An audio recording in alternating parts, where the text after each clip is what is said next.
Sup Shredders, my name is Logan aka Spiderhands and welcome to an SP Patrons video today that I'm making for Eli as part of their custom monthly music review.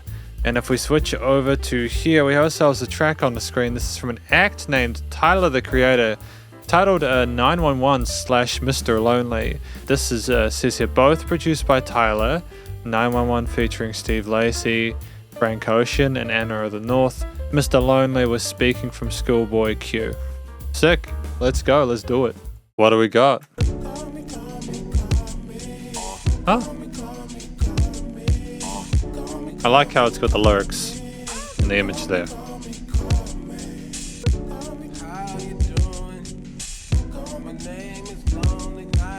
Call and response.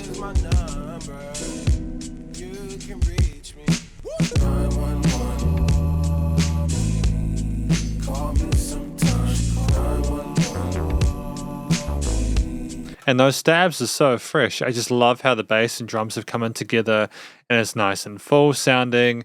A little bit uncomfortable earlier on with like the lower levels of the vocals and other things, how they were filtered and sort of placed, but this is really nice.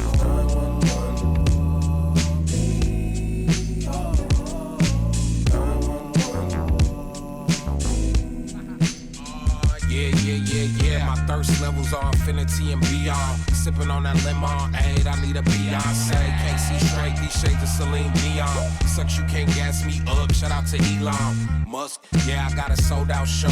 Crowd wild out, but don't matter cause you not front row. I've been looking for a keeper. Listen to the speaker. If you fit description, hit me on my beeper at that 911.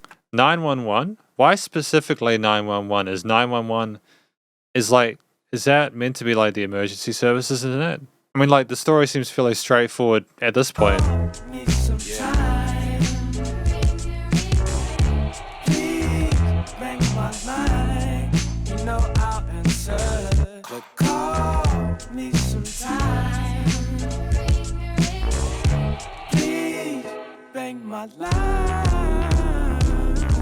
The jazzy soulish infusions is incredible. The understanding of music theory and composition is so strong here. We make really compelling, interesting music with those shifts there in harmony.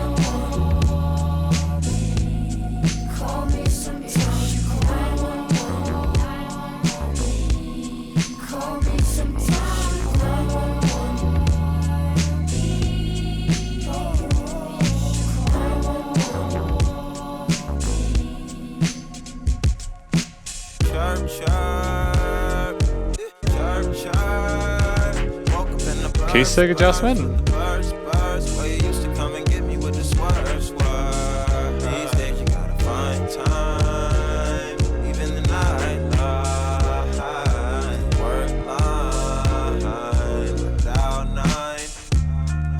Five-car garage, full tank of the gas, but that don't mean nothing without you shotgun in the passenger. I love the fact that we're not just rapping and saying the syllables and leaving it at that. There's some repetitions of words for effect. Sometimes we hold on to those syllables and don't let them go until we've hit the kind of mood we're looking for. I'm the loneliest man alive, but I keep on dancing and throw them off. I'm gonna run out of moves cause I can glue to the blues. If you know any DJs, tell them to call me at 911. And the phone foley. Dig it. I can't even lie, I've been lonely as fuck. Lonely ass nigga, I've been lonely as fuck. I can't even lie, I've been lonely as fuck. Ass nigga. I can't even lie, I've been lonely. They say the loudest in the room is weak, that's what they assume, but I disagree. I say the loudest in the room is probably the loneliest one in the room. Attention seeker, public speaker, oh my god, that boy there is so fucking lonely. Writing songs about these people who do not exist, he's such a fucking phony. One thing I know is that I want to win so bad, but I'm not Chicago. Heart is low, it's real low, it's so low, you can't lift me up, I'm like a lotto. From the start, it's been real dark, it's been so dark, I guess that you could call it chalkboard. I'm playing like Hasbro, I'm really sorry, call me Auto. Crashed a McLaren, bought me a Tesla, I know you sick of me talking about cars, but what the fuck else do you want from me? That is the only thing keeping me company, purchasing things till I'm annoyed. These items just filling the void, been feeling it for so long, I don't even know if it's shit I enjoy. Current back doors and that door, my partner is a shadow, I need love. Do you got some I can borrow? Fuck it, I can find some tomorrow, but that never comes. Like a vasectomy, what have I done? I got the talent, the face, and the funds for myself long ago, but I haven't found someone. Mirror, mirror on the wall, envious of them all. Cupid acting stupid, do you got another number I could call? The call and response with the me on the sides, with the center vocals going backwards and forwards. I know this is stuff you're aware of, but it's just in regards to everything else as well, you know? I never had a pet. There's more fish in the sea, but I never had a goldfish to begin with. I never had a dog, so I never been good with bitches, cause I never threw a ball fetch. I never had a pet, that's where it stems from, I bet. Treat me like direct deposit, checking on me sometime. Ask me how I'm really doing, so I never have to press that 9. 1. Oh, okay. And welcome to the conclusion of my review of this track from an actor named Tyler, the Creator, titled 911/Mr. Lonely. I think this track, it goes through someone who is talking about how they have this, massive attachment to someone, and they just can't really cope without them being there, even if they're not at the front rows of their concerts, And that later on they talk about how lonely they are, how they just feel miserable. And I think initially it's hinted that the 911 is where they should call them at, but then later on they're kind of saying, check up on me, tell me how I'm really feeling so that I don't have to call that 911. And I think basically what that means is that maybe we're calling the emergency hotline because someone did something, because they were so lonely. With the fact that we do have a loneliness epidemic, there are people who are just genuinely struggling by themselves and don't have anyone to go out to, or don't have people in their close sort of, social circle. I think it's subject matter that I'm glad that Tyler, the Creator, is talking about. It's an incredibly, eloquently performed track. I like the lyrics. I think they're explorative. There's a bit of wordplay as well. I enjoyed the one about the goldfish and everything. Like, there's plenty of fish in the sea, but I never had a goldfish to begin with. Even lines like, oh yeah, my thirst level is infinity beyond, sipping on that lemonade, I need a Beyonce. There's a little bit of playfulness there, but you can tell there's a serious undertone to it. In the way that, because we had Frank Ocean and who else do we have? Frank Ocean, Steve Lacy, Anna of the North, Mr. Lonely, Schoolboy Q, lots of people involved in this as features, and you can sort of hear their voices distinctly with Tyler sort of being the main focus here. But to not only niche them, these bigger artists, not bigger than, what I mean is big artists, how about that? These big artists for Tyler to feature them in specific niches for the sake of coloration and within the harmonies and stuff.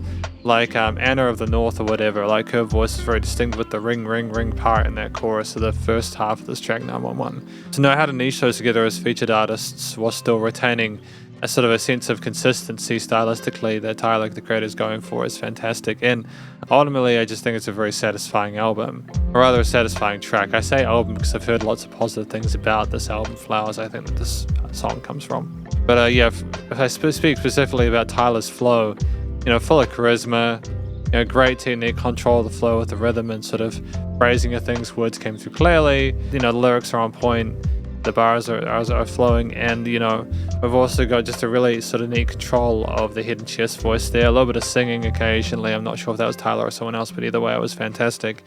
And it just suited the complex arrangement, the backing behind it, which is by no means sticking to just simply traditional major or minor triads, or sort of, natural major or minor scales. The track at 4:15, outside of the quality of the vocal performances across the board, including the voiceovers and the sort of the backing parts as well on the sides near the end, just in general, because the vocals and the talking and the rapping and everything being a focal point, right? We had a lot of different elements in there. We had basses, we had synths, we had drums, and we had other pad elements there, some stabs, and it was just very, very colorful overall. Some little bits of sort of Foley-ish kind of stuff, we had the phones, but that's not, the phone is an instrument. I think we also had some keys as well, we might have had some electric keys. So if we talk about a few of those, because this is a through composed track, we had different verses and a hook line. We didn't maybe stick to A, B, A, B, A. As that is the beauty of this, is that Tyler, the Creator, can just get away with telling a story long form, going through various concepts instrumentally. That's part of what makes his music so amazing, and it actually makes complete sense to me. If someone can create compelling material that is unique and original from start to finish without needing to sort of generate, it's experimental in a way. It's very different than a lot of the hip hop and rap that I listen to, where it's sort of more sort of formulaic. It's no wonder that Tyler, the Creator, has found the niche that they have. But the bass lines were thick. We had some sort of boom, boom kind of stats, more sort of sharpest ones. We had 808s. they weren't just sticking to the root notes of the progressions. They were working roundabouts within the lower sort of fret range there and exploring the mid to low range in a way that wasn't overpowered by anything in the mids to highs and didn't oversaturate the drums. The drums were nicely sidechained to the kicks.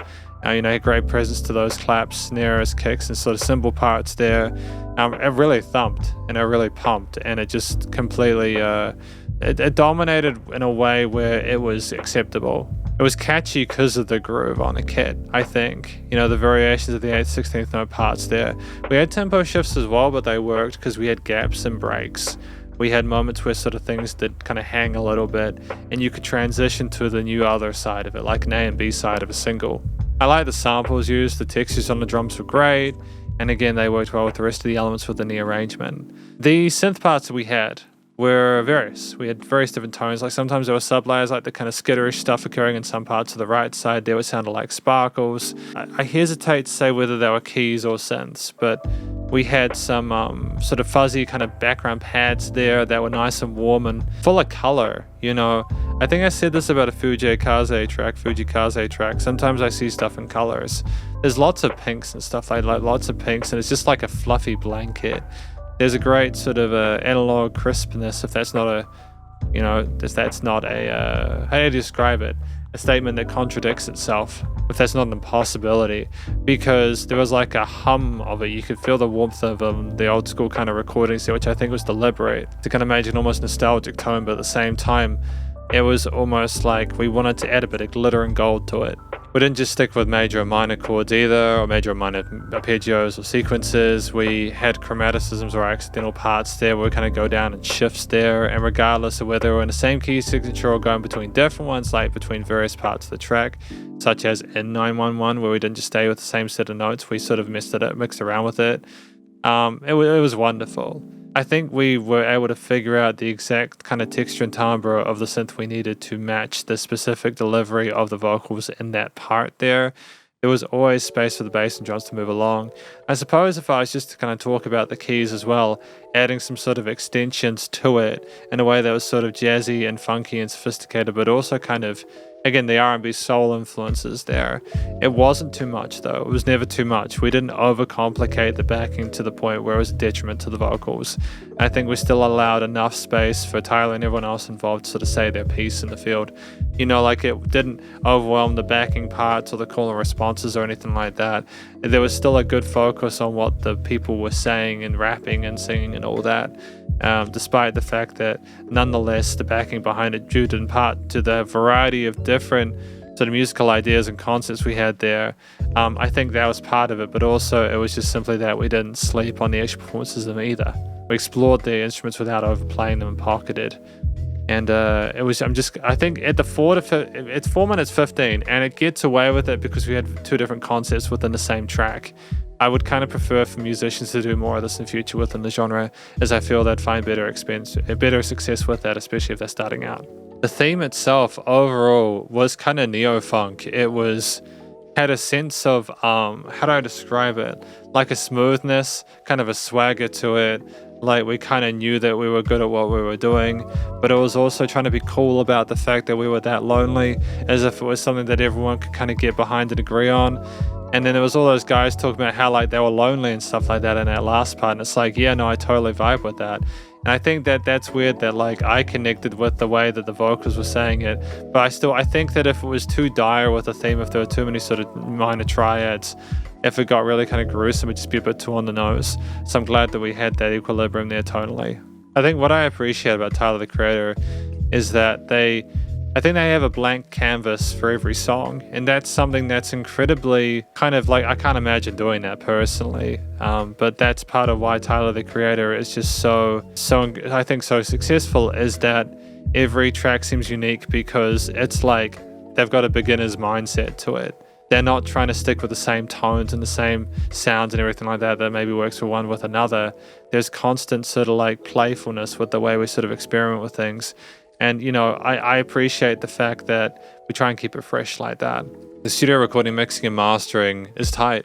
I think that with the theme being sort of like emotively complex and like with a lot of variety to it, trying to illustrate the various parts of the lyrics that were being sung there, with the instruments coming through in kind without a note out of place. You've just got a really well captured vocal performance both from Tyler and the featured artists. People are in various parts of the stereo field, but wherever they are, you can hear them clearly, and it makes sense where they're niched. There was lots going around the stereo field. The music surrounded you, and there were no resonant frequencies in the frequency spectrum either. It was very well polished in the EQing and filtering section of things. There was sufficient dynamic range. It wasn't the same loudness all the time, which I'm very thankful for. And I don't know if there was automation necessarily, but what I will say is that the side chaining with the kicks, just how they thumped, was very satisfying. I don't usually necessarily like when they go that hard, but I think with this kind of stuff it works tremendously well. And just I think that with the percussiveness of the way that people rap and such, having that extra bit of oomph with the kicks can kind of meter that out. But it was nice and loud without pumping, so the bus compression limiting was handled and effectively. This is my review of this track from an act named Tyler the Creator, titled 911/Mr. Lonely, and hopefully you enjoyed it. If you did, please go show us some love via the various social medias and YouTube page. Stay cool, stay safe, and please remember to support your local musicians and artists at this point in time, as either hell more than ever thought of crazy stuff going on in the world. And I'll catch you in the next SP Patrons video. Spiderhands out.